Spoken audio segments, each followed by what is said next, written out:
पत्रकारों के लिए कार्य करने वाली एकमात्र संस्था all Indian reporters association AIRA press club के राष्ट्रीय कार्यालय का उद्घाटन बड़े ही धूमधाम से किया गया।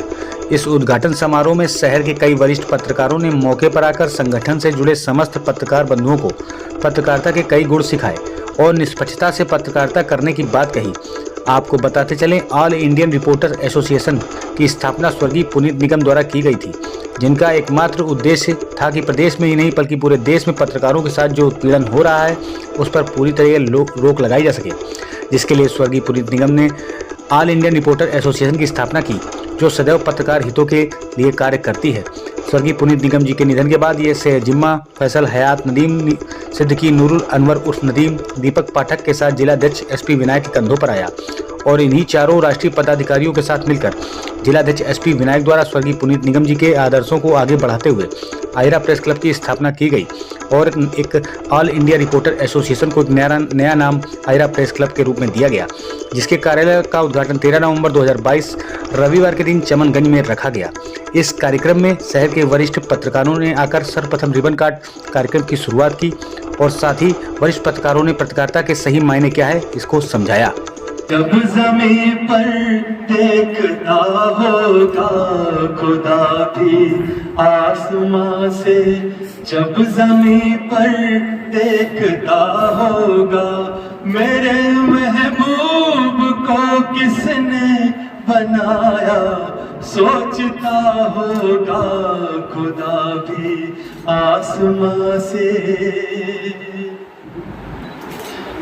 मुसाफिर खुद परेशान है कि ये तस्वीर किसकी है,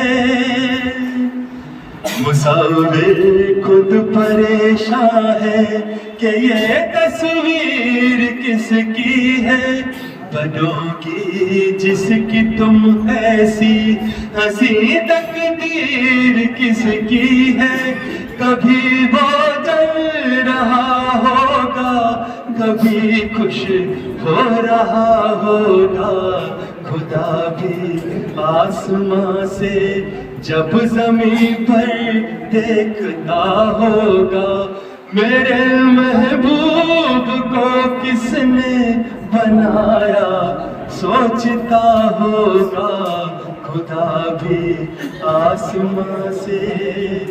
थैंक यू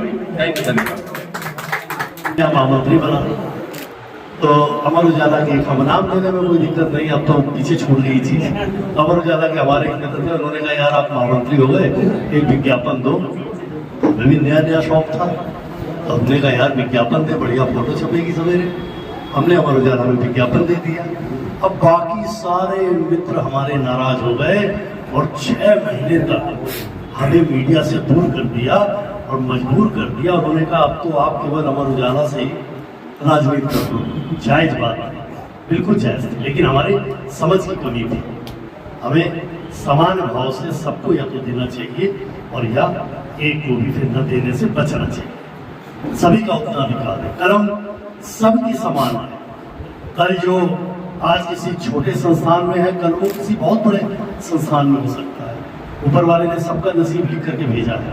कोई नहीं जानता कि आज हम आयरा में हैं तो कल नेशनल की किस स्थिति में पहुंच जाए, हम किस बड़े संस्थान में पहुंच जाए। बड़े बड़े पत्रकार भी किसी समय जमीन में ऐसी पत्रकारिता करते थे और करते करते उनके टैलेंट ने उनको कहाँ से कहाँ पहुँचा दिया। मैं तो अपने भाई को जानता हूँ कि मेरे मौसी का लड़का बरेली से आया तो मेरे मौसा ने कहा कि ये कुछ पागल है, इसको कहीं नौकरी लगवा दो। तो मैंने कहा कैसा पागल है, क्या उसने मास कम्युनिकेशन किया है? वो डिबेट बहुत करता था, अमेरिका क्या कर रहा है, लंदन क्या, तो वो समझे ये पागल है। उनका इसको कहीं नौकरी लगवा दो। तो सुबोध जी आज अखबार में उसने कहा कि भैया मुझको कहीं ट्रेनिंग दिलवा दो। तो मैंने सुबोध जी से कहा यार मेरे मौसा कह रहे हैं कि ये पागल है और इसने मास कम्युनिकेशन किया, ये पत्रकार है तो ये निखर सकता है। हमने कहा इसको जरा आप अपने अंडर में करके देख, और किया। उसके बाद वो दिल्ली गया। आज वो 80-85 हज़ार रुपए दिल्ली में पा रहा है अपने टैलेंट के दम पर, और आए दिन वो तरक्की के नए रास्ते अपने लिए। तो किसी ने नहीं देखा है कि कौन कब। हमेशा मानना चाहिए कि कोई भी पत्रकार मित्र, जो मेरा मानना है, आज किसी भी छोटे से छोटे चैनल में भी होगा, छोटे से छोटे अखबार में भी होगा, किसी छोटे से छोटे साप्ताहिक में भी होगा, कोई आवश्यक नहीं कि कल वो किसी बड़े अखबार में ना हो जाए, इसकी भी